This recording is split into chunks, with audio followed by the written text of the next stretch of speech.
Hello, everybody. Welcome back to Werewolf the Apocalypse Purgatory. I'm so terribly sorry that I was not here last week. I was ill. I was in no state to stream. I really did try, though, but I just couldn't shake it before Thursday and Friday rolled around. But hello, so glad to see you here. Welcome back. Last time we did a lot of stuff, including, as said in the chat, we cured our depression, then went on a walk to see our packmate's ex, and then we got our depression back, which is all true. We infiltrated sort of the cult of Fenris here's. I mean, they haven't outright said that's what they are, but we know that's what they are. Little hidey hole, little hideaway here. And at the end, as we were going back to the Sept to tell them all the things that we found about how they're not the best people in the world, we got sucked into the Umbra. And we were facing off with a pattern spider. And my dog wants to bark right now. Cloudy, stop.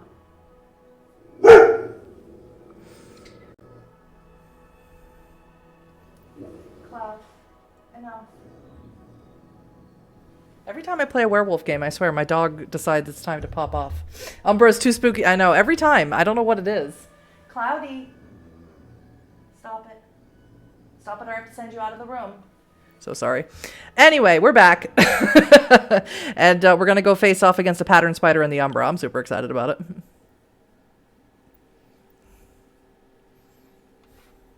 I'll try not to melt under these lights as well. Yep, here we are. right in medias res, right in the middle of things. Dear God.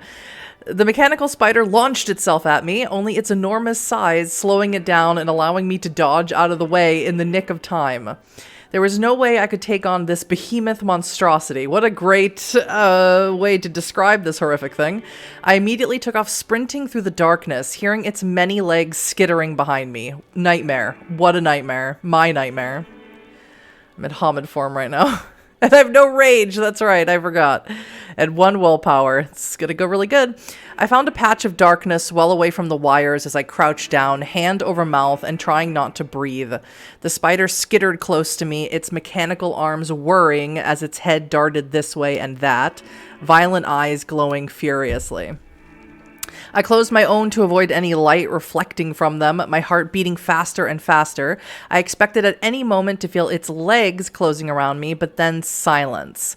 I tentatively opened my eyes, but only darkness and the faintly glowing lines could be seen. After waiting several moments to ensure it was not a trap, I shakily stood up and began to wander in the darkness once more. Now we're going to go full Hirano, which means we can't change Krynos or Hispo.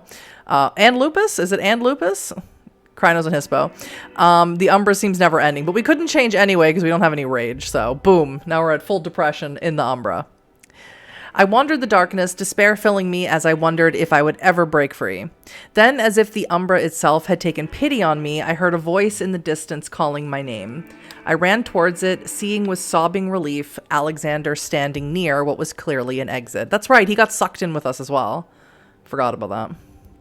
Alexander and I quickly filled each other... That's an unfortunate way to phrase that. Alexander and I quickly filled each other in on where we had been. I was mildly envious to learn that his journey had been much less eventful, having wandered the darkness until he had spied the light of the exit. My attention turned to the doorway, a composition of steel threads that had been gathered together from all directions, intertwining into a glowing oval of pulsing yellow light. Alexander had already examined it, and he assured me that it was indeed an exit back to our world. We needed to return. Who knew what Tomasz was doing while we had been trapped here? We were starting towards the exit when a sudden movement made us pause. From the darkness, the golden snake of the theurge burst forth, slithering forward to block our path. It hissed menacingly at us, the sight even more daunting, for the creature that faced us was no longer the brightly golden, shimmering spirit we had seen, but a putrid, rotting thing. The golden scales had fallen away in patches, revealing a fetid, wrinkled skin like green mold beneath. The Umbra's so messed up. I love it. Hello? Victory, we are not the depressed. Yeah. Yeah. Oh, God. The Umbra's so horrible. Hi, Furnace. Welcome in. I am righteousness, it hissed, the sound of 1,000 pebbles scraping over stone, and I will stop your corruption. Sure you will, buddy. Sure you will. I love those green eyes. Makes me think of black spiral dancers. I think the fuck not. I'm a theurge, so I'm gonna say I recognize the spirit for what it was now, because I'm very spiritual as a theurge. Yeah, look at how much wisdom I have. Not using any of it. I recognize the spirit for what it truly was now, not righteousness as it claimed, but arrogance. A righteousness corrupted until the spirit saw only their own actions as right, rather than the truth. It hissed venomously as it prepared to attack. I shapeshifted. I don't know if I can. It can't. I thought I can. When your Hirano is high, you are unable to perform difficult actions, and the Krynos and Hispo forms become unavailable. Yeah, well, I see them available here, don't I? Is that a mistake? Am I going to take advantage of a mistake? Because I would. Krynos, can I? Oh, it's going to let me. That's a mistake that I am very happy is in there, because I don't see myself surviving this. Keep seeing the half moon symbol there and thinking, what does the Duskborn have to do with this game? So fair. So fair. I love the Thin Bloods. Screw your rules. I have bugs. This is because I'm a glass walker, right? So I can circumvent the rules. I spasmed as my bones grew and reset. Claws broke out from my fingers and fangs sprouted in my mouth. I tasted blood. I roared in pain as muscles moved under my skin. I grew higher and higher. I was an 8-foot-tall killing machine. Killing machine! Exclamation point. I had no time for foolish spirits as I shapeshifted, bones cracking and muscles tearing as I towered high above the once golden snake. My roar echoed throughout the Umbra as it cowered, hissing and spitting its fearful fury. Rushing forward with a bestial speed, I snatched its body with my claws, ignoring the putrid mess that oozed from the cuts. It began a frenzied dance in an attempt to bite at me, but my grip only tightened as it drew close. Its slitted eyes stared fearfully into mine. My fangs glistened as I smiled. Hiccup. With a savage bite, I tore its head from its body. Death! There we go. Give me some rage. Give me some rage! I howled in triumph as I threw the snake's corpse into the darkness. A cry that was cut short as I heard a rumble behind me, the ground shaking beneath my feet. Whirling, I stared up at the mechanical spider I had encountered earlier. You have broken the pattern, it rasped angrily. Scuttling mechanically towards me, it slashed out with its glinting razor-sharp legs. Alexander barked at me to flee as he raced forward, leaping through the doorway. God, willpower is so hard to get in this game. Hirano, super easy to get. Willpower, rage, medium difficulty. Willpower, super hard. Yeah, fine. Follow him to the door. Annoying. I wanted to stay and fight, but a small, sane part of me remained, and I hurtled through the gleaming door after him. No willpower. Howling wind whipped across my face as we found ourselves back on the wintry, snow-covered grounds of the cairn. Tomasz stood several meters in front of us, but did not react to our presence as he chanted in a deep voice. The words of what was clearly a rite clamored in strident dirge, sounding even above the cries of the wind, while black runes etched themselves into the circlet of scorched soil. Wait, I recognize those runes. They were the ones used for a rite to silence the guardian of a cairn. Red suffused my vision as I leapt across the ground to strike at the theurge. Before I could hit, the black bear spirit rose from the ground to block my attack with a ferocious roar. The bear spirit now too revealed its true form, a crazed beast who towered nearly as high as I, its fur hued in a deep blood red with each needle-thick hair sharpened to a glinting point. It dared stand in my way. Leaping forward, we met each other in a brutal display of raw strength as I let out a challenging howl in return. Yet even with its new strength, the spirit was no match for a Krynos. With a powerful rip, I tore his arm from his body in a spraying arc of blood. The bear... Poor bear spirit. The bear let out a final muted cry of pain before it dissipated completely. The chants of the theurge grew increasingly desperate as I stalked closer, breath hot and heavy. I brought a paw down with a crash only to find an invisible barrier blocking my way. I let out a low, rumbling snort as if that could stop me. I smashed my whole body into the barrier, feeling it shudder beneath me. In a fit of rage, I continued my relentless attack. A sharp pain tore through my wounds. Ooh, ooh, ooh, ooh. Dang. Dang, that took 2 health from me. A sharp pain tore through my wounds as I roared, staring down to see a silver thread sewing them apart. Oh, God. Iridescent with rage, I raised my paws and struck with the full might of a Krynos. The barrier shattered beneath my blow as Tomasz ceased his chanting, staring up at me in abject terror. Suddenly, Alexander appeared in my path, shapeshifted to his Hispo form. He let out a warning growl. This would cause me to lose 1 more health, which would leave me impaired. Although it didn't matter before when I didn't have any, when I'm full Hirano and I shifted to Krynos. So I'm going to tell him to get out of my way. I'd rather not risk it for the biscuit twice. I shoved him out of the way. Stalking closer, I reveled in the look of fear in the theurge's eyes before the scene around me turned a brilliant, beautiful crimson red. Rage, effing rage. A savage slash in my side brought me to my senses as I howled with the pain, dropping to my knees. Whoopsies, I shapeshifted. Whoopsie doopsie. Condition impaired, health and willpower. Why is Alexander hostile? Because I didn't listen to him? I was in Krynos form. Leave me alone. He's hostile towards me. When I went to his ex-boyfriend's house and rifled through his underwear drawer. How dare he? I quickly shapeshifted back to my Homid form before I lost myself again to the rage. Alexander stood in front of me, a furious look on his face. Around us, the pieces of the theurge lay scattered across the grounds of the cairn. Ilona now too stood by his side. What? Hello, welcome in. I made an oopsie doopsie because I was just trying to enjoy being a werewolf. So sue me. Ilona now too stood by his side, although she appeared to be more exasperated than angry. Why? That was incredibly foolish, Samira, Alexander said through clenched teeth. Not only will we never know what he was attempting to do here, but we've also lost a key witness. Alright. Okay. He sucked us into the Umbra, and he clearly didn't give a shit if we lived or died. Preferably the second one. So, like, whatever. It was a right. I rolled a brutal outcome. What do you want? Wait, I know what he was doing, I said quickly. It was a right to silence the cairn's guardian. Yeah, and I knew what he was doing, and I needed to stop him, okay? So shut up. Alexander paused, then sighed. Still.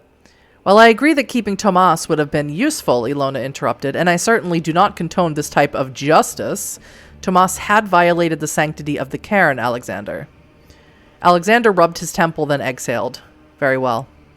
Ilona looked around at the scattered limbs. We will have to deal with the cleanup later. Right now we have more pressing matters to attend to.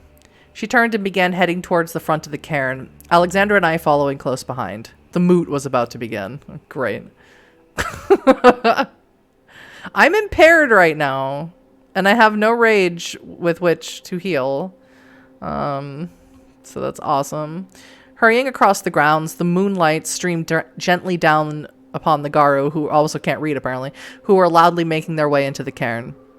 As we entered, Luna's light illuminated the cavernous room, flowing in waves from the broken glass of the roof above to create a kaleidoscope effect on the Garu who had gathered below, a charged atmosphere of frenetic anticipation in the air. Ilona stepped forward.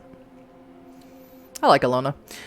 Calling for silence before she began to address the crowd. Several other affairs had to be dealt with first, but eventually I heard her calling Alexander and mine's name.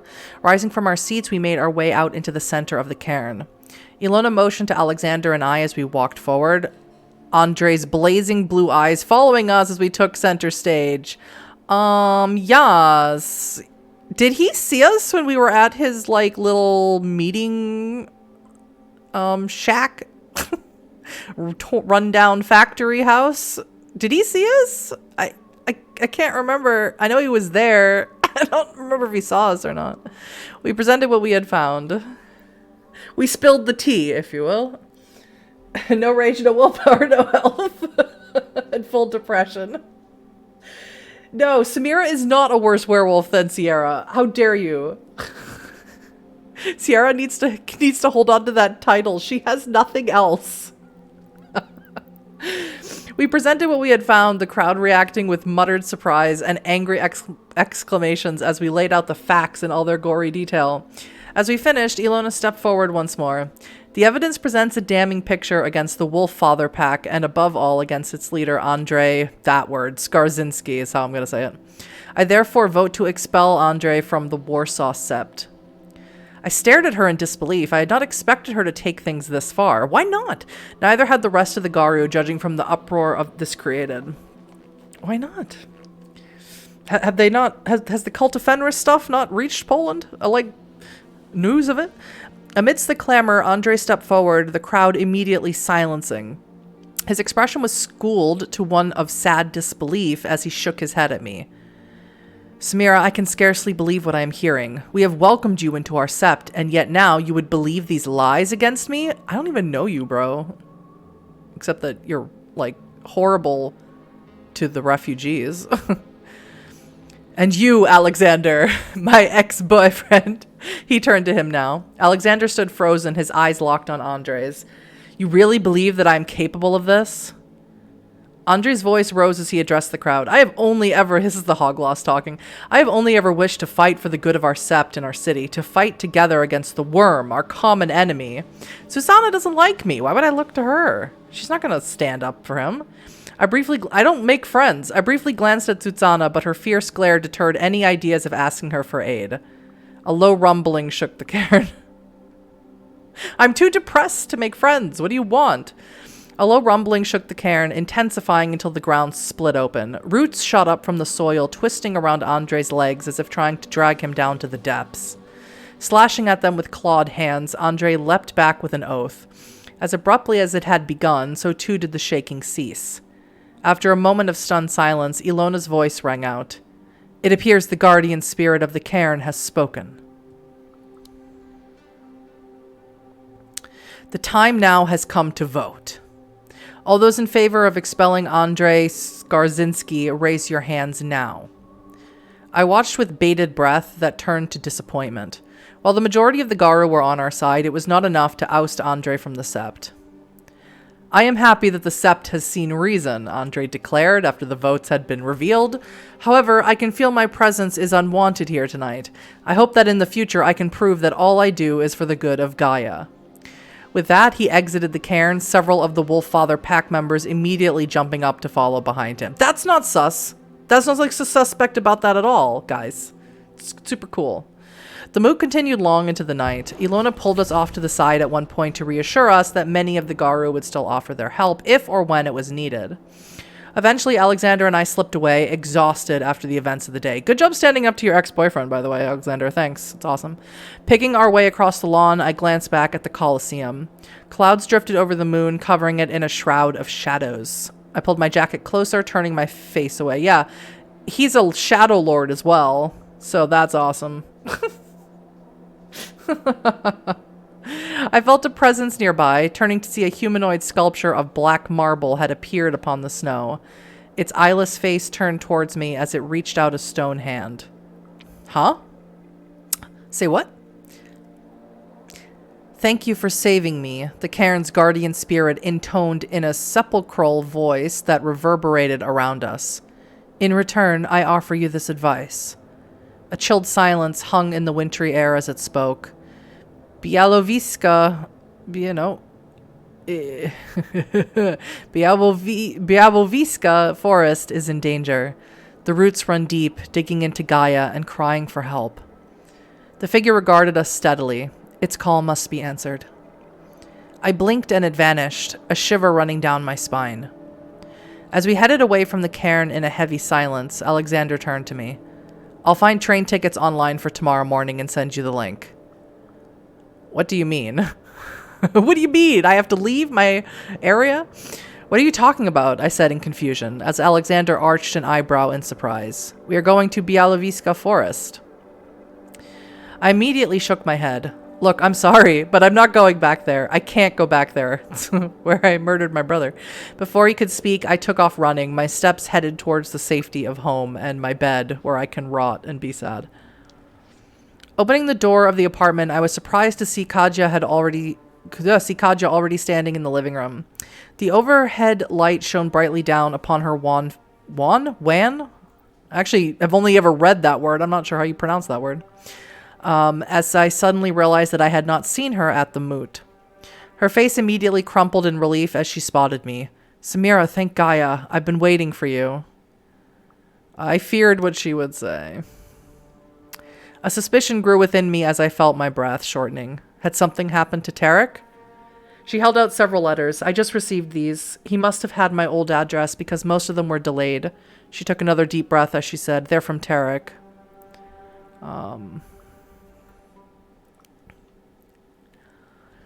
What does he say? I asked anxiously. Katja continued. Something happened in Kabul. He didn't say what, probably he couldn't, but it sounded like he was no longer safe there. He said the internet had been cut off and his phone taken. Katja took a deep breath. He said that he had to leave. I felt my stomach drop as her voice seemed to come from far away. Samira, he's headed to the border.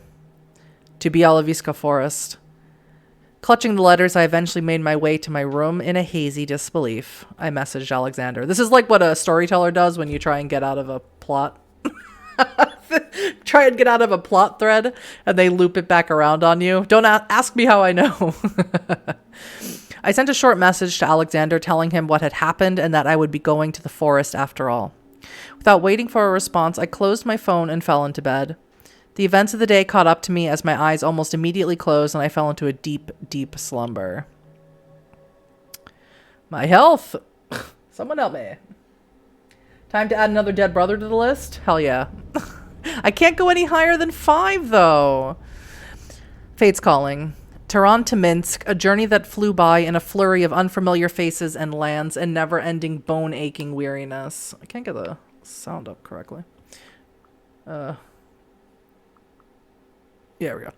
At long last, however, we neared the end of our journey, the rattling truck grinding to a screeching halt at the border of Belarus and Poland.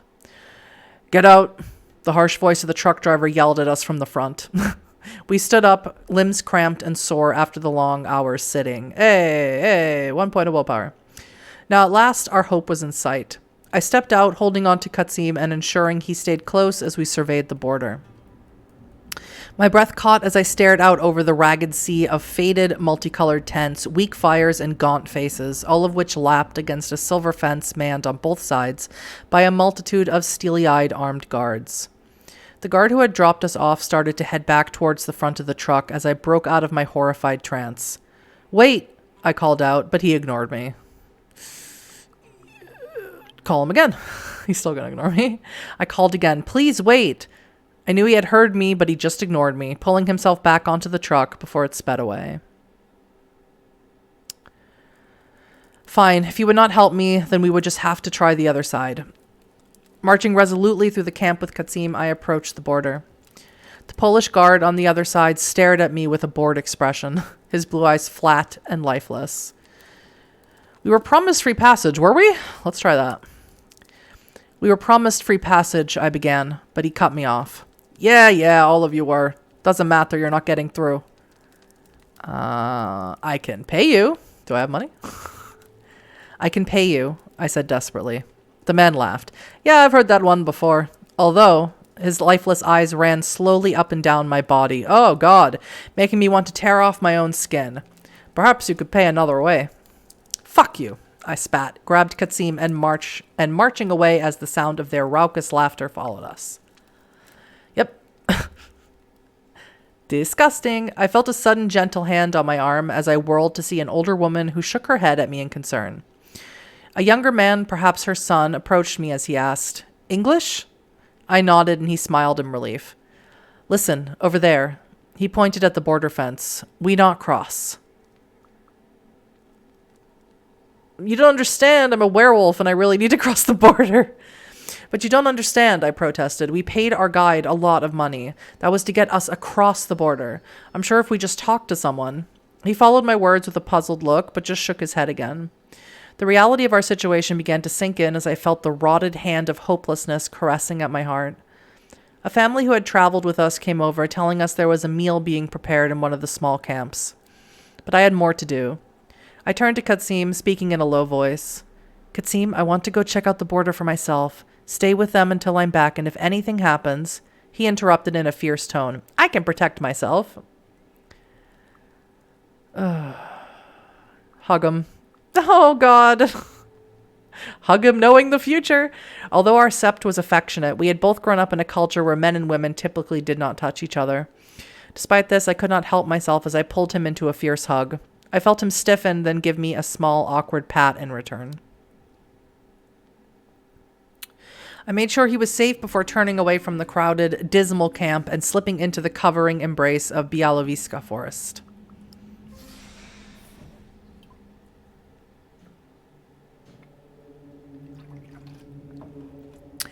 It would not do to alert anyone that I was here as I made my way soundlessly across the soft loam of the forest. God, loam is one of my favorite words because I find it makes me laugh every time I read it. The dry bark and branches of the closely knit trees lay still, a few small leaves desperately clinging to them as if in denial of the death that would inevitably come.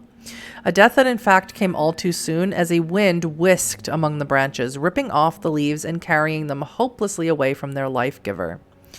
Breaking through the tree line at last, I stared in dismay as the afternoon sun gleamed off of a silver barbed wire fencing that stretched endlessly as far as the eye could see. I cautiously approached, searching for any way across, when I noticed to my surprise the barbed wire beginning to unravel. The silver wires parted and uncoiled, spreading their arms open wide as if inviting me through.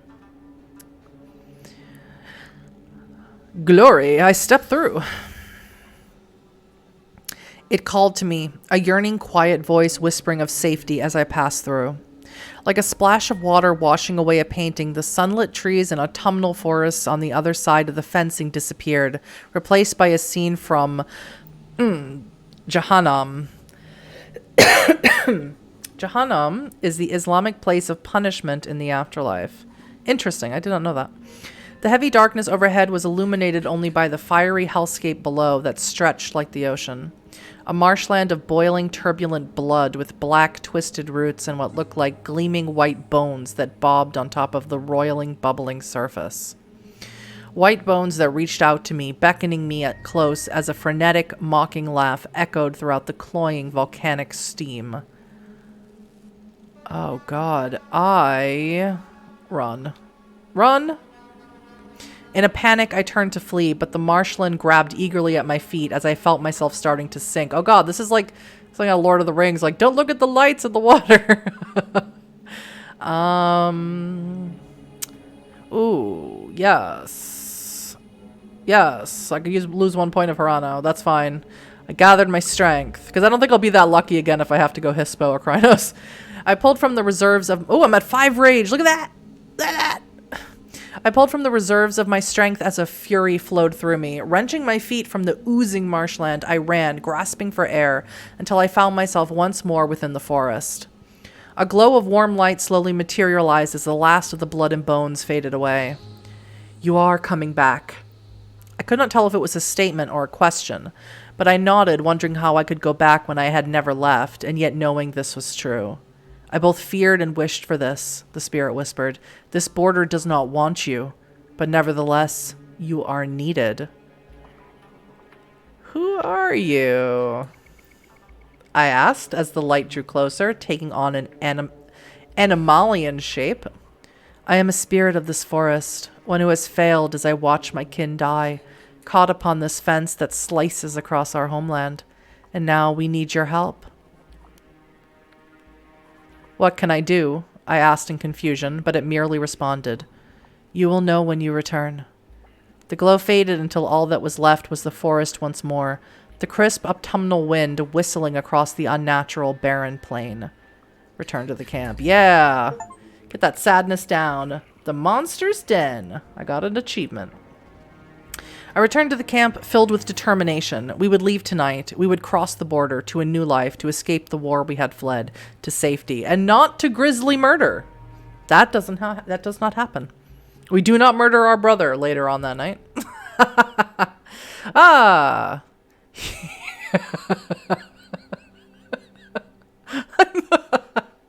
I'm the worst. You failed to befriend the echo spirits. I was confused. The little horse spirit things confused me. I'm so sorry. I didn't know what the hell to do. Also, I think there was options not like super high available to me because I was so sad. Stop the theurge. See, okay, see, look. Look at this. Look at this. I am not alone in killing the theurge.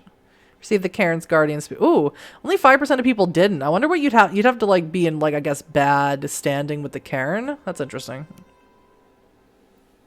Chapter 4, The Return. This is gorgeous art. I love it so much. The journey begins. Ooh, look. Look at that. Waxing gibbous. The Galliard moon. The journey begins. There was no sunrise today as I stared through morning blurred eyes out the window at the Polish wilderness. A dim snow-blanketed landscape that was dotted with black pine trees and unlit houses that framed for a second in my view, then hurtled on by. I stretched for a moment, stifling a yawn. The rest of last night had passed peacefully. Thank God. Condition healthy. Look at me. Look at how good I look right now. Full of rage. Only a little injured. Only mostly injured. 1 willpower. Only half depressed. I got it all going on right now. Whether it was the spirit or just having a full night's rest, I had woken up feeling ready to take on anything today. Alexander sat next to me, a book in his hands and a small frown of concentration on his face. I'm so over Alexander. I immediately, when we went to the cafe, when I first met up with him, when I had to pick between him and the goth woman, I think her name was Pat, and he made me sit outside in the snow in my Hamid form and freeze, I immediately regretted my decision. And I regret it even more now with everything that's come to light with him. I don't like him. Pass. You done. Thoughts of the moot passed through my mind. Although I still felt cautious about the journey ahead, knowing we had gained the support of many of the Warsaw Sept helped calm my nerves. I tugged absent-mindedly at my mask. I had made a fake ID and papers after arriving here. Yeah, because I'm a glasswalker and I'm awesome. But I nevertheless felt uneasy about my obviously non-Polish features as we neared the border. Looking around, I noticed with surprise that the rest of the train car was empty. I suppose not many people were too eager to travel to the border with everything that was going on. It was nice to not have to worry about Polish people staring at me for once, especially considering where we were going. Rifling through my pack, I was searching for my own headphones to distract me from my thoughts when I felt the touch of paper against my hand. She had wanted to come with, but between an urgent work deadline and a worm spirit she had been chasing, had been forced to stay in Warsaw.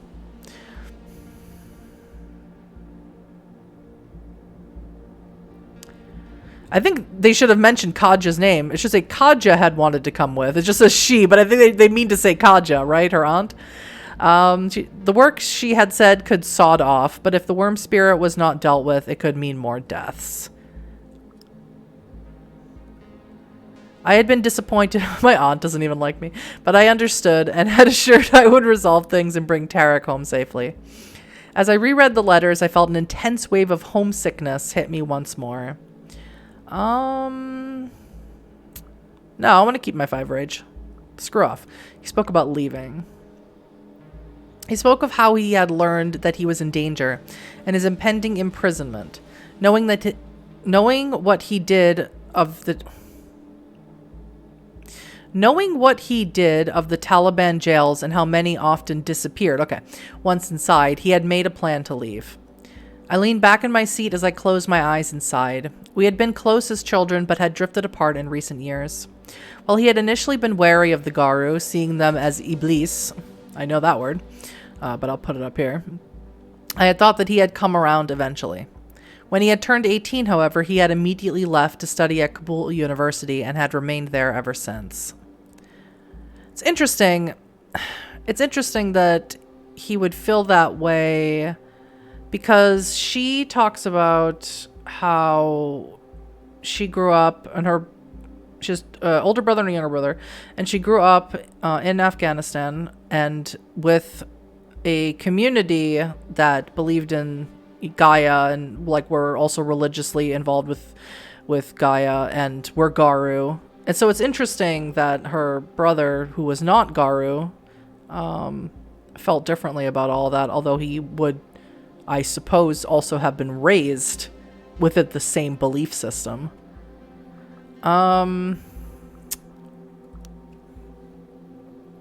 Working as a lawyer. He had been successful in his field until the Taliban's takeover.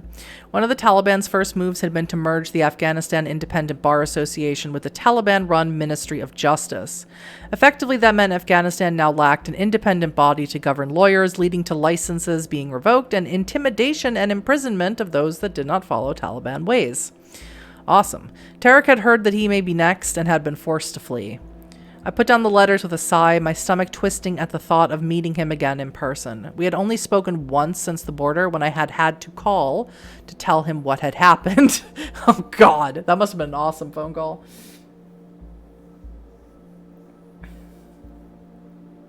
Yeah, when I pick up this game, I at least know who to pick there. I mean, I don't know. I felt... That was the funny thing is when it gives you the option of Pat, who's like a friend of a friend. It doesn't even necessarily say that she's your friend. It says that she's Victoria's friend, right? The one who owns the bar. And also has some sort of relation to the glasswalker who went missing. Fine. But Alexander is your pack leader. So like in my head, I'm like, if my pack leader wants my help for something, I feel that takes precedent over a friendship. Should it? No. But I feel like in the Garu mind, it would, right? Because they have very idea of hierarchy and structure, stereotypically. But, I regret my decision immediately. I feel like I only know Iblis because of one cat TikTok sister. Sister Minnie is amazing. I watch that TikTok account all the time. Amazing. And Iblis, I know from friends of mine who are Muslim. I don't, discuss it, but like there was another word that was like the an Islamic afterlife began with a J, and I can't remember what it is anymore. That one had never come up. I had never heard of that one. But Iblis is something I hear a lot. All right. I would like the background information of why. I mean, not that you can't be of another religion. I just would like the background information of how that like society worked, like how her, being raised worked. I would love more information about that. Perhaps he blamed me. It was hard to tell. Regardless, after that night, we had not spoken to each other. Those are from Tarek. I turned to see Alexander looking at me, the book now closed shut on his lap. He indicated the letters in my hand. Yep. Yes, I replied, wondering if he wanted to read them. Oh my God, he's still hostile with me? Like, oh my God. Over you. He remained silent, and I quickly changed the subject. I mean, you're so mad at me, like... My brother, who's a refugee and, is possibly in danger from being taken by the Taliban, and you can't, like, for 2 seconds, let go of your personal feelings of me killing someone you didn't even know who was threatening the sept. Whatever, dude. Challenge you right now for pack leader if we were in a time of peace. He remained silent, and I quickly changed the subject. So, Bialowieza Forest, have you been there? Alexander looked surprisingly uncomfortable as he responded, once. With your, fascist ex-boyfriend? God, I hate him.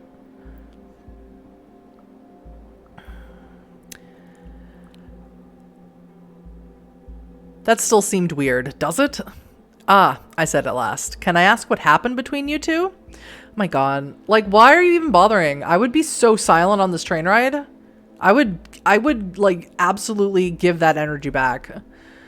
His expression turned carefully blank. We broke up. That's pretty much all there is to it. We were there in the forest before the events of the logging, though. Did you hear about that? No, it was in the last game, though.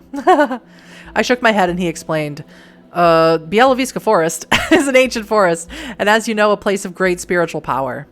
Despite that, the government and loggers were trying to cut large parts of it down. The Garu there had organized protests to defend it. Fortunately, their efforts were successful, and the government eventually decided to halt the logging. Alexander continued, Andre had been wanting to start reading it really, like, annoying. Andre had been wanting to go there as his sibling pack, I suppose you could call it, was there. He ran the wolf father pack, while Olga, one of the Garu there, led the wolf mother pack. Was the Wolf Mother pack the same as Andre's? I don't know why I would ask that question. Literally, he says they were sibling packs, but I'm going to ask it because it's here. And it seems like a really weird... It seems obvious that this is not true. So, like, obviously he wants to give me information. So give me the information. He immediately shook his head. No, not at all. The Wolf Mother spirit actually speaks to them, I've heard. Though I have never met her myself. Although... He seemed to think better of it. No, never mind. I will let you draw your own conclusions. I'm so annoyed by him. God, he was annoying. Thank you. We lapsed back into silence. Alexander opened his book and resumed reading, but I could not let go of thoughts of the forest so easily. I had looked it up online. Man, I would match this petty energy so hard right now, but I'm not a good person. I'm a very bad, petty person. I had looked it up online, reading about the events surrounding the logging. I had tried to avoid any recent news, but the mention of the ban had caught my eye. The Polish government had apparently declared a state of emergency on the border, prohibiting journalists, humanitarian organizations, and even doctors from the border. That's great. Turning to look back out the window, I shivered as I stared out across the frigid landscape. I felt grateful to be inside the heated train as we raced towards this word, Michalowo, on the border. Michalowo, that's fun to say. Several refugees I had talked to in Warsaw had mentioned stopping there after crossing the border and receiving aid from various locals and organizations. Once we arrived there, we would meet one of the Bialowieza Garu. Oh, Maya! Yeah, Maya, who is the main character in the previous game, Heart of the Forest. Ilona had contacted Maya. She was also there when we murdered our brother. Can't forget about that. Who had agreed to meet us in town. The landscape blurred as my thoughts grew quieter and quieter. Sorry if you can hear the train. I live right next to train tracks.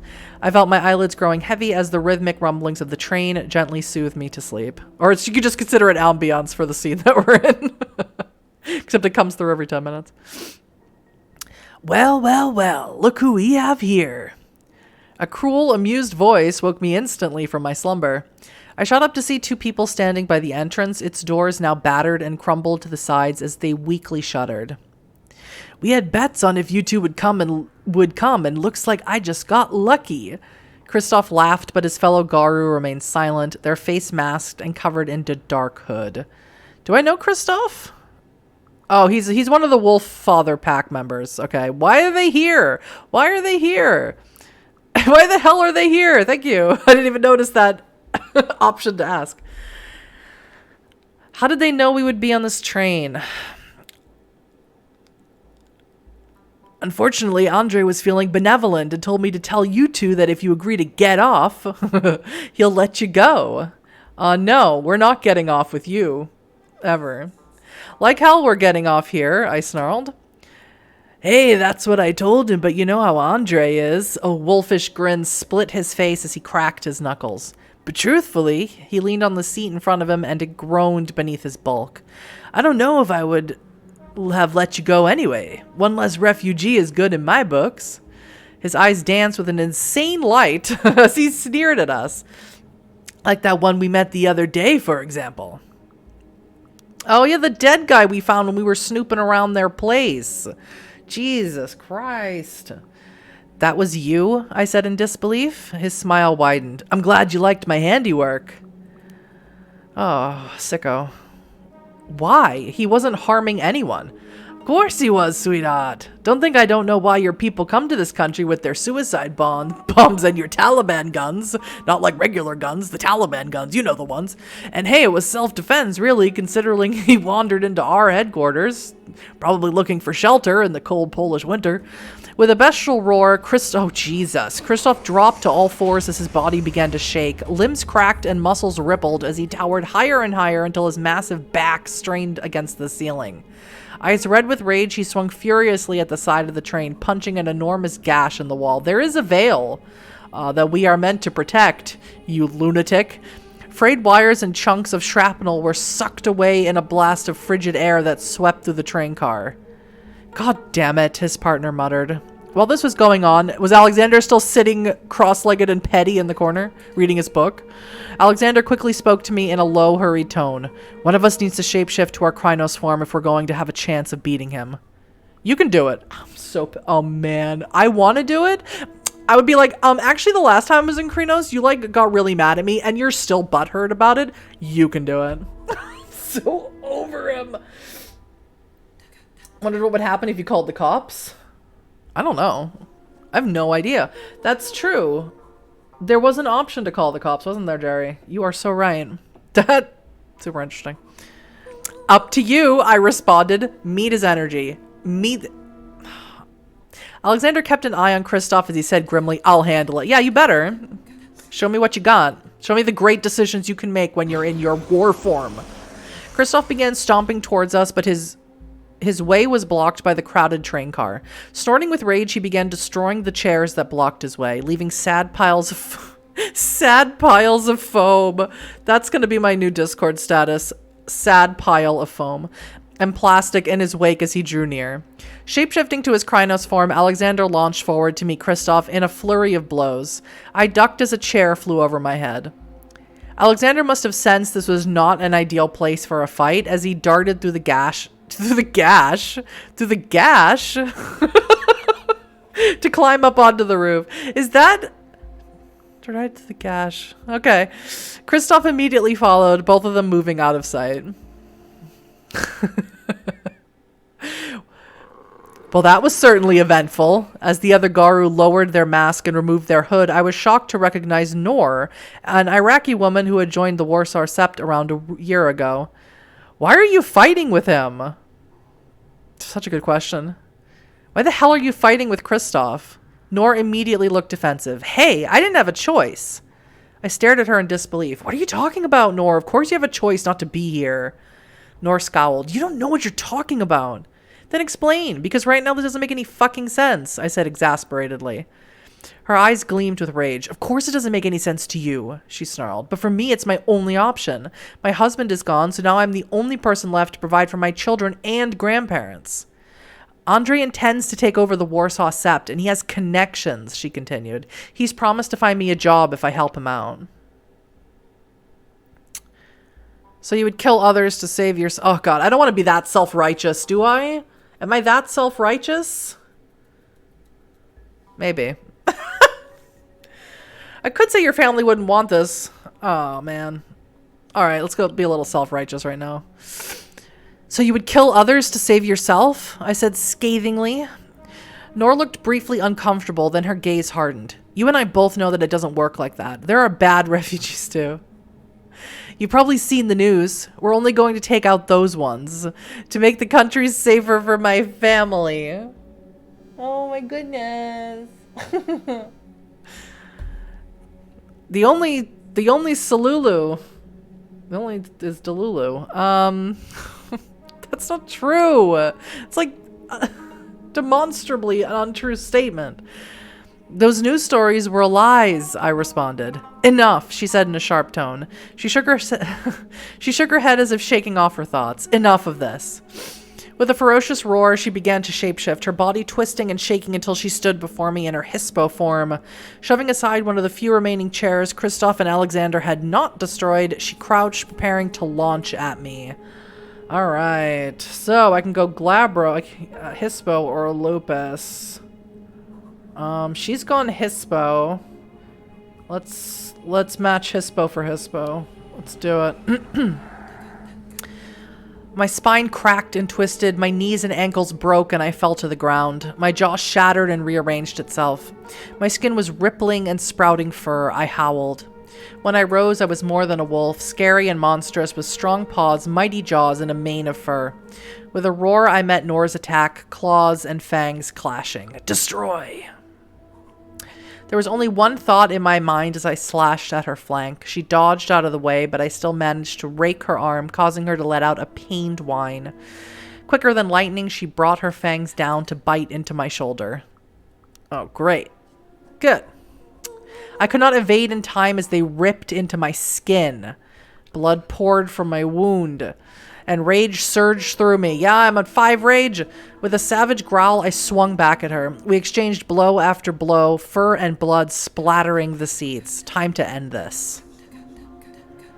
With one final bestial roar, my claws sunk deep within her chest. Wrenching them out with a sickening squelch, she fell lifeless in a crumpled heap on the floor. What have I done? Oh my god.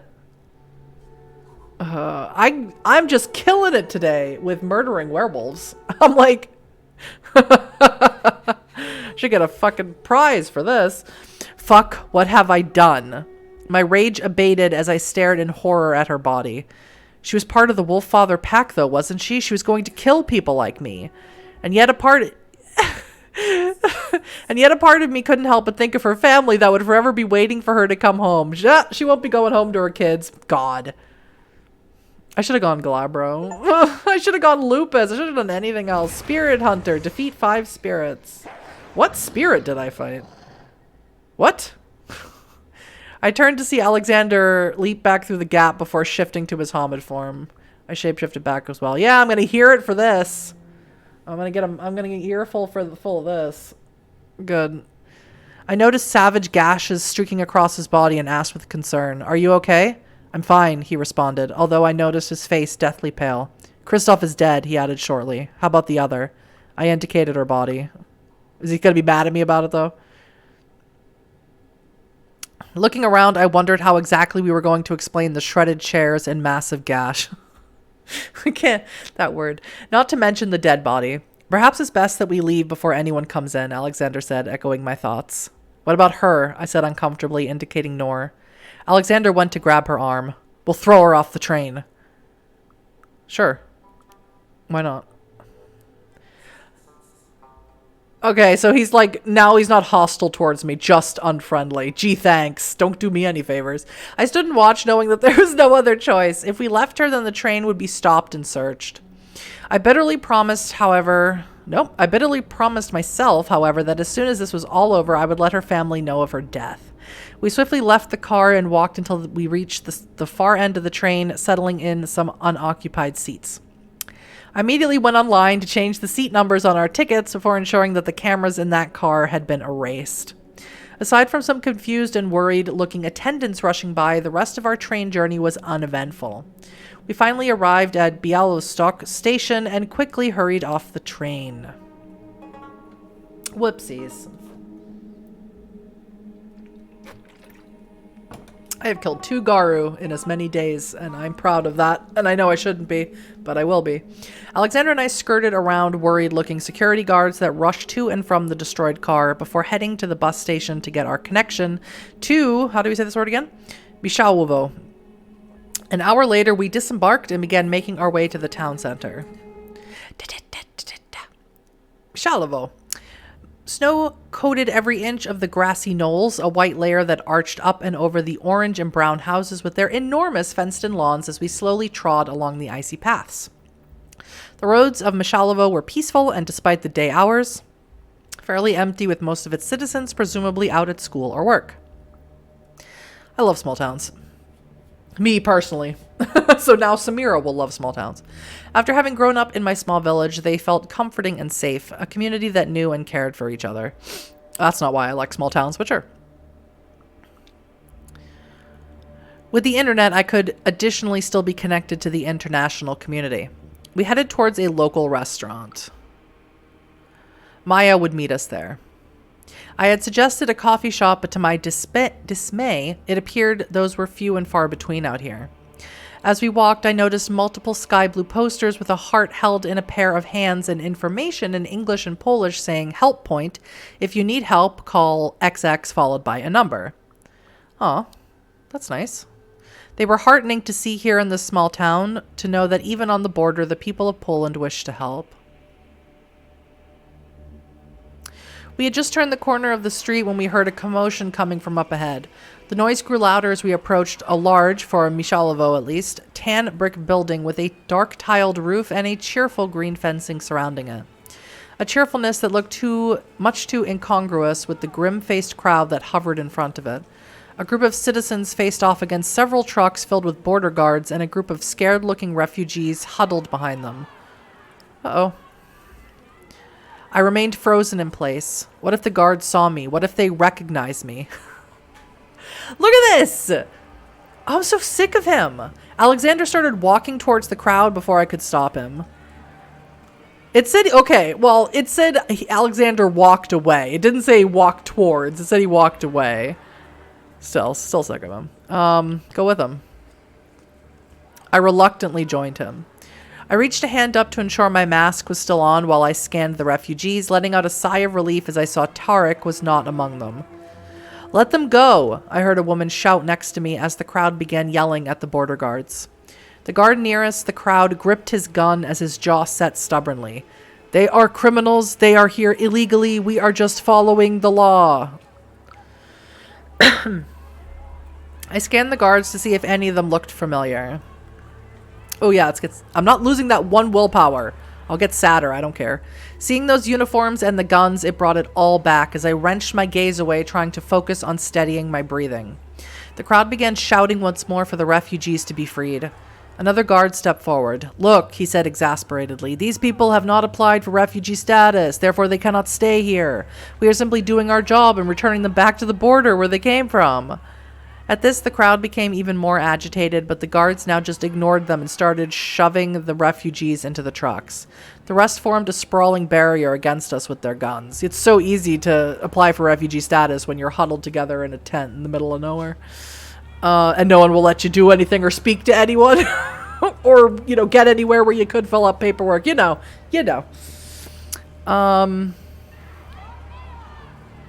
There was nothing we could do. Ooh. What was the point of even being a Garu? Get angrier. Yes. Yes, girl.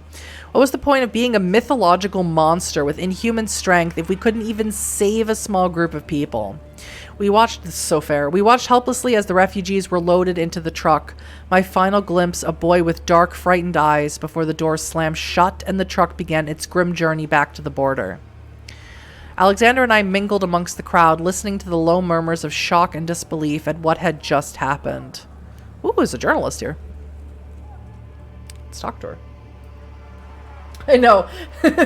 There's certain phrases, Grassy Knoll, that make me laugh. These are just the way it's written. Certain phrases have just keep catching my eye and bringing me great joy to read out loud. You killed someone. I hate you. One day later. You killed someone. I only dislike you.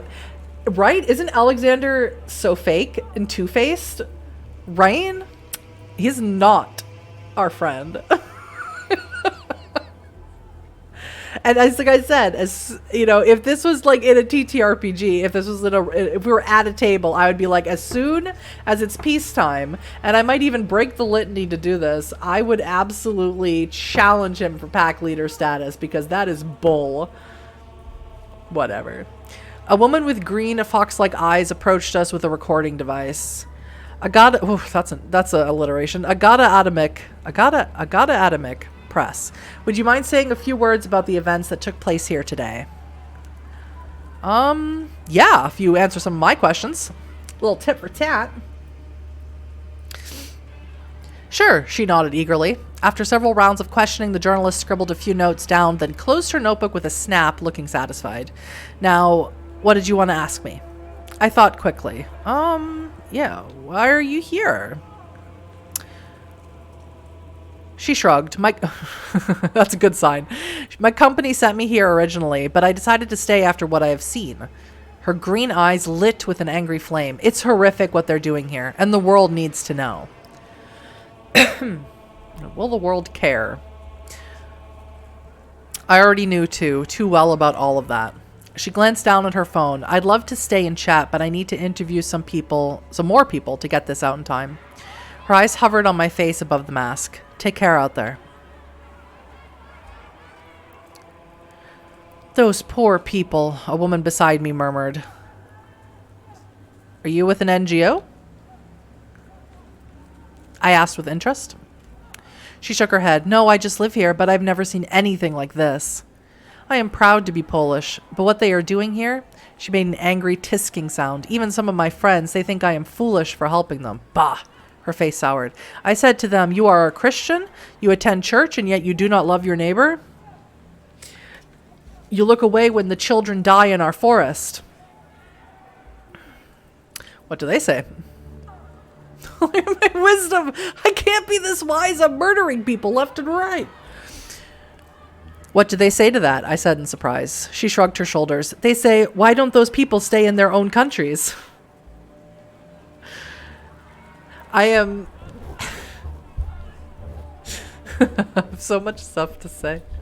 If you follow me on any social media, you know my feelings are about a lot of things. And this is so good. This is so good and important, and everything that they're saying here is so correct and so valid in our day of things happening in the world. Keep it as neutral as possible. But this is so good, and I love it. I love it. I love this so much. I love this whole interaction. 10 out of 10. Without saying anything else. Her expression turned angry. I tell them, stay in a war? Would you do that? Listen, she put a hand on my arm. You will hear people say that these refugees, they are not poor. They have phones, they have designer jackets. You hear that a lot, especially where I live. This is a refugee crisis, not this particular one. The refugee crisis that began in 2016? Or was it 2014? No, 2014. That one. That one. You can Google it. That particular one. A lot of people came here to Germany, and you would hear really horrible stuff like that. And they'd be like, they come here and they have cell phones. And I'm like, oh my God. So anyway, what else would you take when you leave your home? There is your phone. There is your good jacket. Why would you leave those behind? Thank you. Thank you. She shook her head as she walked away. She was a good soul. Yes, and they do exist. It was heartening to know that there were people in this country who cared about us. It's so true. Mingling amongst the crowd, I began chatting with a woman around Kaj's age named Maria. She had told me her husband, whoa, Lauren Leckie was from Nigeria and had wanted to be here today, but since he owned a restaurant, he had been unable to make it. I butchered that name entirely. I'm 100% certain. Does he serve Nigerian food? Winter wolves. A refugee was apparently killed by a pack of wolves in Bialowieza forest. Does he serve Nigerian food? I asked, my stomach rumbling hungrily at the thought. She laughed. I wish, but no. We figured it wouldn't make sense to have it here. Our conversation turned back to what had just happened, and Maria shook her head, looking worried. Really? He doesn't serve Nigerian food? There's a West African restaurant near my house called Asmara that I love so much, and I think about it all the time. But I can't eat there every day, okay? I say to myself. Our conversation turned back to what had just happened, and Maria shook her head, looking worried. It's never a good idea to be in the woods in winter, she said, but especially now with those wild animals running around. I felt my stomach drop and quickly asked, wild animals? She nodded, her eyes turning sad. Apparently, they found the body of one of the refugees this morning with wolf prints in the snow around him and slash marks on his body. And not just one wolf, it looked like there had been an entire pack. We spoke for a few more minutes before she left to return to the restaurant.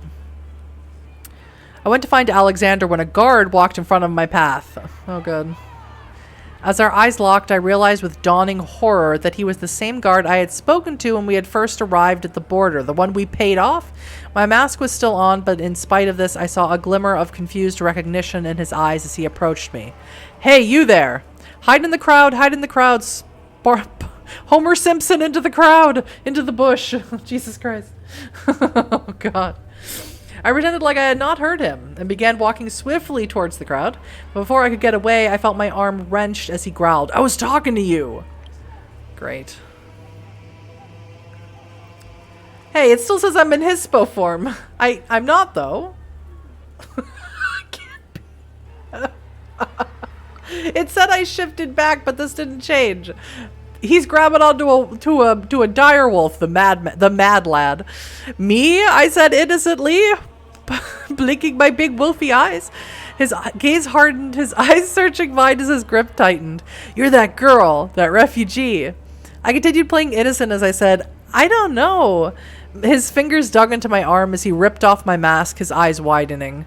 I knew it was you. I wouldn't forget you anywhere. The same day we saw you was the day my companions were killed. He glared at me in rising rage. "You're coming with me, girlie. You've got some questions to answer." And he began dragging me towards the headquarters.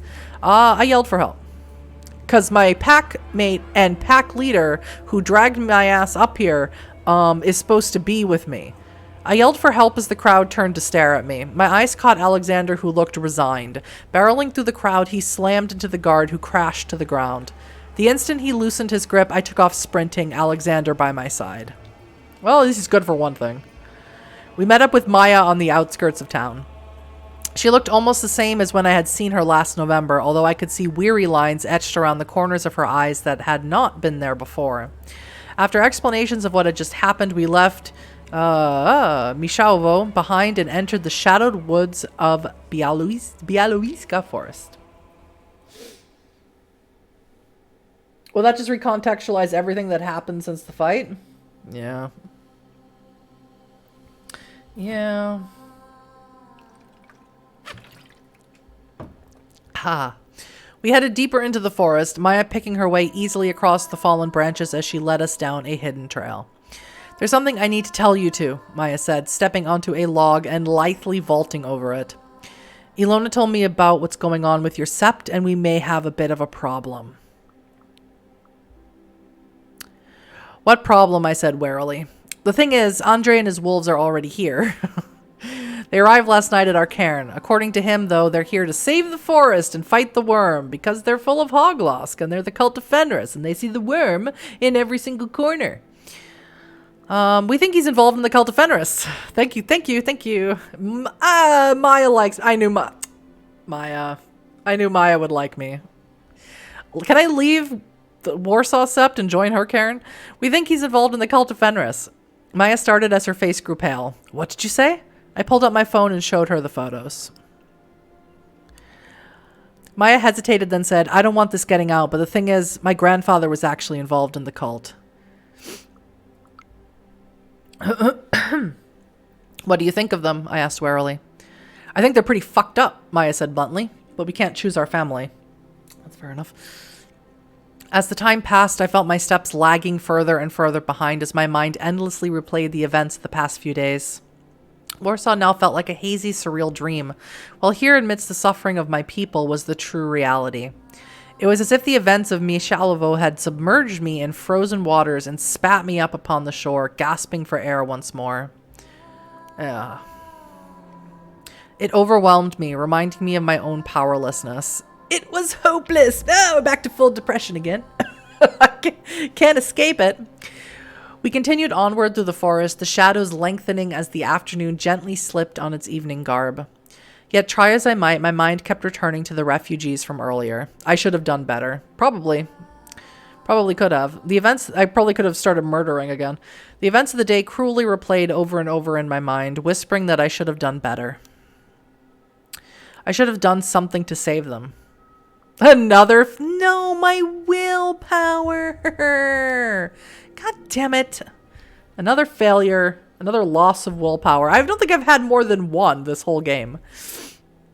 As evening emptied the sky of light, the frosted branches above stood out starkly in the final sunset rays, their hands clasped with the brethren to form mosaic walls of snow and wood that stretched up high to the heavens. Well, the forest is neutral to me, so that's fine. That's fine. I'll take neutral. I'll take neutral over anything else. The wind rustled as the branches rattled, unclasping and clasping their hands. I could sense a confusion from the forest, as if it was unsure what to think of me. "I will save them." Unbidden, I whispered my vow to the forest, and the branches relaxed, unclasping their hands as if in thanks. I felt healthier. Oh, cool. Condition impaired. Why? What? Why am I impaired? I'm not. Condition impaired. Okay. Sure. I am also still a wolf, and I'm impaired for some reason, and whatever. I felt the forest envelop itself around me like an encompassing warm shawl as a soothing wave washed over me. Whoopsie dipsy. I felt the cairn before I even arrived, a buzzing in the air. A place of power that drew me in as much as it repulsed me. Why would it repulse me? Why? Would it repulse me? Okay. I hated it, but kept walking. I hate... The buzzing instantly subsided to a low, laughing hum. The source of the cairn became apparent as before us rested a pile of ancient broken stones surrounded by a circlet of withered old trees. Despite the snowfall, the snow remained untouched, the dark, jagged rocks stark against their surroundings. Despite its brokenness, I sensed an ancient power here, a spiritual energy that felt nearly as old as Gaia herself. As I stepped forward, wolves and Garu in their Homid forms materialized from amidst the shadow of the trees to face us in a half-moon shape. I scanned their faces, picking up on the many emotions that flitted across their features. The vast majority seemed wary of us, wary of me, as they waited in chilled silence. Maya took a step forward, her voice rising as she indicated Alexander and I. Many of you already know Samira and Alexander. They have returned here now because they have learned of something that is happening here in the forest. She stepped back, motioning for us to speak. Olga, cautious. Alexander and I conveyed what we had told the Warsaw Sept. I could tell from the growls that this Sept was equally as shocked as the Warsaw one had been. A woman wearing combat trousers and a fierce expression beneath her dreadlocked hair stepped forward. Alexander whispered that it was Olga. Andrei has been visiting here for many years and is a close friend of mine. He has told me that he and his wolves are here to destroy the border wall and the guards. How do we know she's not lying? Because he's going to kill the... Because he's going to destroy the border wall and the guards, sure, but he's going to kill all the refugees too. How do we know she's not lying? The forest spoke. Ooh, the forest likes me all of a sudden. +2. Nice, nice. A blistering wind suddenly rattled the branches with a startling ferocity. We stared in astonishment as a blizzard roared through the clearing, the wind and ice slashing the snowy ground in front of us into 4 long gouges, the claw marks of a wolf. A piercing howl filled the air once before the blizzard abruptly died, leaving a stunned silence in its wake. Maya stepped forward, spreading her arms. The forest has spoken. Sorry, I know I'm saying these words wrong, so I'm trying to avoid it. Are you with us? The Garu stepped aside to confer while Alexander and I waited. Eventually, Maya left the group to approach us, relief etched on her face. The Sept believes that Andrei does pose a threat, and we are on your side completely. Yeah, that's more I could say for Alexander. Suck it. I hate him. I noticed Olga did not look quite as relieved as she spoke quietly with another woman, probably Lisa, her girlfriend. The woman placed a reassuring hand on her arm, but Olga shrugged it off and walked away. The meeting ended soon after that. Exhausted from the day, Alexander and I made sleeping arrangements for the night.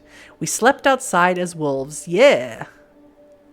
Alexander and I shapeshifted to our lupus forms and joined Kim, Daniel, and several of the other wolves huddling together in a warm pile.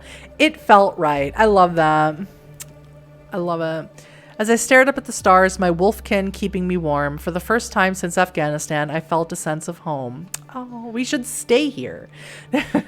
Despite the events of the day, I felt encouraged here amongst my Garu kin, ready for tomorrow. My eyes closed and I fell into a deep, deep slumber. Yay, another dream sequence. The first change. Sunlit rays streamed in through my hut as I woke to the sound of the rushing waters of the Panjshir River. Several years had passed since we had arrived here in this strange village. At first I had found their ways strange and we had struggled to adjust. The way the women brazenly and openly spoke with the men, the foreigners who visited for days or weeks or years who spoke in strange languages. Most of all, they were wolf folk, and that I was too. When they had told us that, Tarek had instantly told me we were leaving, telling me that they were insane people, but I had persuaded him to stay. We have nowhere else to go, I had told him, but he had shaken his head fiercely. I will take care of you, both of you, but we cannot stay here with these Iblis. They are not Iblis, I had shouted. They are... I had searched for the right words. My family. Tarek, cautious. Nobody likes me. Whatever. He looked in shock, then turned away as if his heart was breaking. Fine. I had tried to explain, but we had not been as close after that. A year passed and then 2, and I had found myself enjoying this new life amidst the valley of mulberries, fruit trees, and rusting tanks. The wolves. I love Werewolf. The longer we stayed, the more the wolves showed themselves. At first they had frightened me. They looked unnaturally large and I had been sure they would eat me. Yet despite what the other Garu told me, I remained a human. I began to grow increasingly anxious. What if they were wrong? What if I never turned into a Garu? What if they made us leave? Ooh. I told Kaja. I at last had confided my fears to Kaja. She had seemed like she wanted to smile, but she instead had just said, "You will be a Garu. Trust me." Seeing my fears were not abated, she said, "Don't worry, Samira. Even if your change is later, they won't kick you out. You're here to stay." She grinned at me. Even grumpy old Tarek is welcome to stay as long as he wants. Each day the anxiety grew, keeping me awake at night.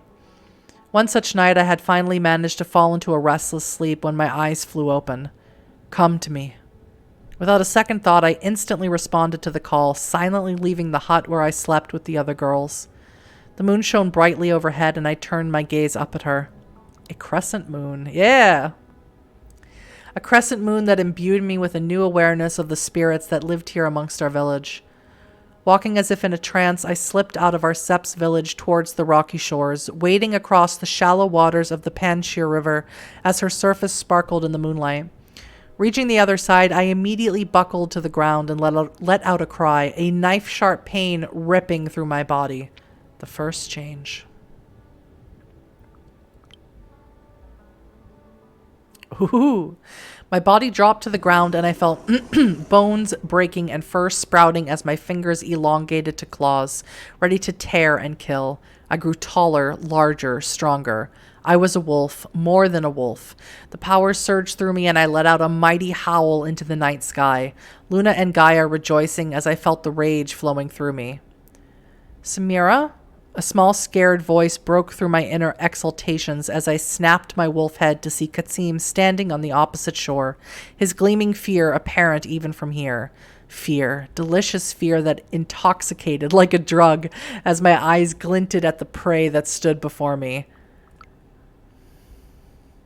I howled at the moon once more, and then the hunt was on. I leapt across the river, landing in front of him as he cowered before me, a rabbit for the taking. I lifted my paw, ready to strike. My claws came down upon air, and I stumbled forward. I stared in shock. It wasn't even the first time I had attempted to kill him. I was just successful the second time. I stared in shock at the pleasant scene that now lay before me, a crisp summer air wafting in through the moss-covered trees. The moss lazily crept up and around the branches, grasping at the leaves as they turned a bright flaming orange, falling to the ground, trapped in ice.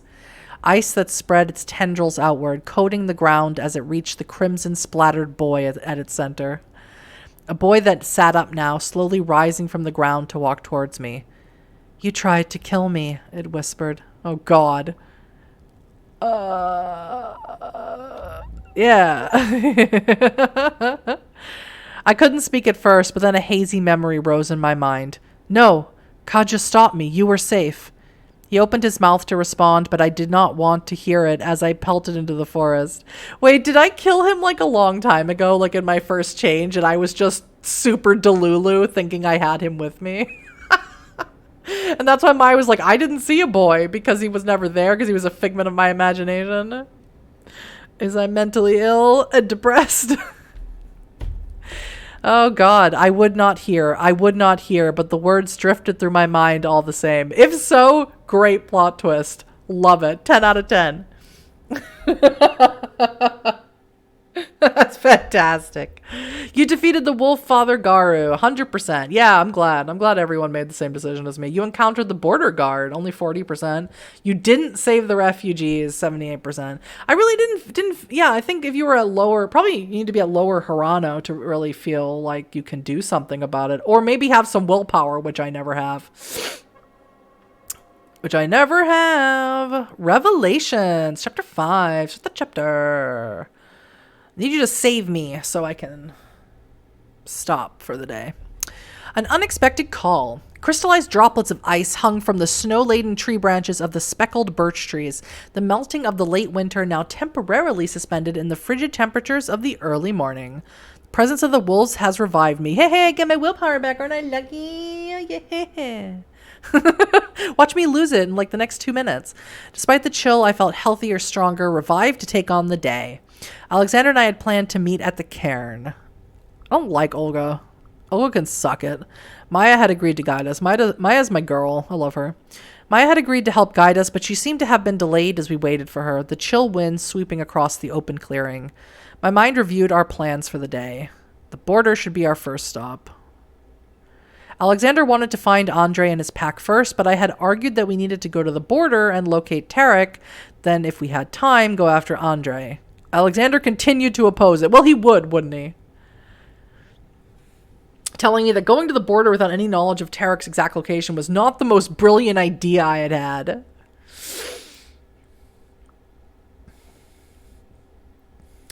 Ugh, I hate him. Oh, yeah. Oh, gee. Oh, gee, thank you so much. Give me cautious from disliked, unfriendly to cautious. I had argued that Tarek could be in danger, and Alexander had reluctantly relented, saying that we could briefly check it out. I pulled out my phone to check for messages when it began vibrating, my ringtone echoing through the open clearing. I don't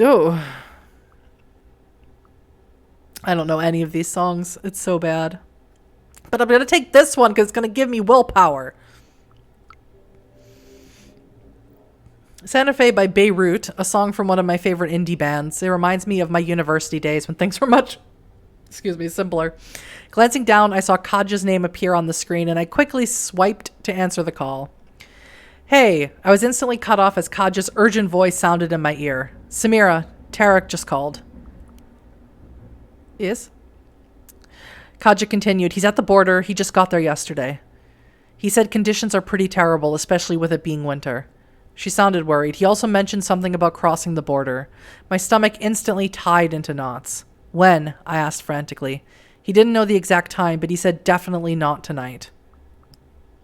Just because I wanted to go to the border, isn't it? I mentioned you were there, and she hesitated. I'm sorry, Samira, but he told me to tell you to stay away. Seriously? Because, I'm not going to do that. My disbelief was evident, and Kaja sighed. I know. Let me give you the number anyway, and you can decide what to do with it. I irritably typed it into my phone before exchanging an awkward goodbye and hanging up. I entered Tarek's number, preparing to call. I hesitated, unsure of whether to ignore what he said and call, or respect his wishes, no matter how idiotic they may be, and leave him be. I'm not losing the willpower, all right? Okay, I have 2 willpower. I think it's my first time having 2 willpower. Why do you like Santa Fe? Oh, it gave me a willpower point. Yeah, I'm sorry. I'm so desperate to hold on to this willpower because I haven't had any, and I think I'm almost towards the end of the game. So he's fine. He'll be fine. We lose another brother. We can't get any sadder than we are right now. This is as sad as we can possibly be. It's fine. A crunching of snow made us turn. Good guy, I hate mornings, Maya said, stifling a yawn as she stretched. She joined us. So what's the plan for today? We're going to find Andre and his pack. It's just because I want to go to the border. Progress saved. Okay, so that's what we're going to do next time. Tomorrow, we're going to find Andre, and hopefully... we're at 68% done, so we're over halfway done, way over halfway done. I'm going to see tomorrow if I can... complete the game tomorrow. That's my goal. My goal is to play till the end, and we'll see how successful I am. But thank you everyone so much for joining me. I had a great time bitching at Alexander for bitching at me for matching energy. I can't wait to kill more werewolves. We killed 2 this episode. And let's see if we can't kill a couple more tomorrow. So thank you everybody. And yeah, have an awesome day.